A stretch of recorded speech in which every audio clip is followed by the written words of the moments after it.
നമ്മൾക്ക് ശ്വാസകോശ സംബന്ധമായ രോഗങ്ങൾ അല്ലെങ്കിൽ ഹൃദയ സംബന്ധമായ രോഗങ്ങൾ ഉണ്ട് എന്ന് വെറുതെ സംശയം വരും ചിലർക്ക്. അങ്ങനെ സ്വയം സംശയം വന്നാൽ നമ്മൾക്ക് ഒന്ന് സ്വയം നോക്കാവുന്ന ഒരു മെത്തേഡ് പറഞ്ഞുതരാം.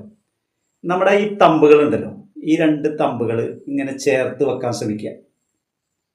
ഇങ്ങനെ ചേർത്ത് വെക്കുമ്പോൾ കണ്ട, ഈ രണ്ട് വിരലുകൾ ഇങ്ങനെ ചേർത്ത് വെക്കാൻ നോക്കുമ്പോൾ അതിനിടയിൽ ഒരു ഗ്യാപ്പ് കാണുന്നുണ്ടെങ്കിൽ വലിയ കുഴപ്പമില്ല. ഇനിയിപ്പോൾ ഗ്യാപ്പ് കാണുന്നില്ല, ഇവിടെ ഒരു ബൾജിങ് ഉണ്ടെങ്കിൽ ഈ ബൾജിങ്ങിനെ പറയുന്നത് ഡിജിറ്റൽ ക്ലബിംഗ് എന്നാണ്. എന്തുകൊണ്ടാണ് ഇത് സംഭവിക്കുന്നതെന്ന് പറഞ്ഞാൽ, നമ്മുടെ രക്തം കെയർ ചെയ്യുന്ന ഓക്സിജന്റെ അളവ് കുറയുമ്പോഴാണ് ഇവിടെ ഇങ്ങനെ ബൾജിങ് വരിക. അപ്പോൾ നമ്മളൊരു ഡോക്ടറെ കണ്ട് സംശയം തീർത്തേക്കാം. ചിലപ്പോൾ കുഴപ്പമൊന്നും ഉണ്ടാവില്ല, ചിലപ്പോൾ വയറ് സംബന്ധമായ രോഗങ്ങൾക്ക് ഇങ്ങനെ ഉണ്ടാവാം, അല്ലെങ്കിൽ ജന്മനാ ഉണ്ടാവാം. എങ്ങനെയായാലും നമ്മൾ ഡോക്ടറെ കണ്ട് ഒരു പരിശോധന എടുത്തി കഴിഞ്ഞാൽ എന്താണെന്ന് അറിയാം.